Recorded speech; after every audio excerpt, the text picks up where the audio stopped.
কীর্তনে আয়োজনকারী কি আজকের শ্রোতাবৃন্দ কি সবার মঙ্গল কি দেশের মঙ্গল কি বিশ্ববাসীর মঙ্গল কি জয় নিতাই গৌর। সুদীবর ভক্তবৃন্দ, আমার এই কীর্তন করতে গিয়ে বাক শক্তি অনেক শব্দ আছে। আপনারা সাধু দৃষ্টি রয়েছে ক্ষমা, আমাকে সেই ক্ষমা সুন্দর দেখে দেবে। এখন আপনাদের নামে অভিষেক কীর্তন করবেন বিদুচন্দ্র চন্দ্র।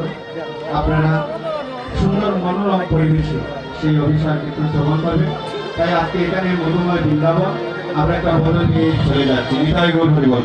ওই আমরা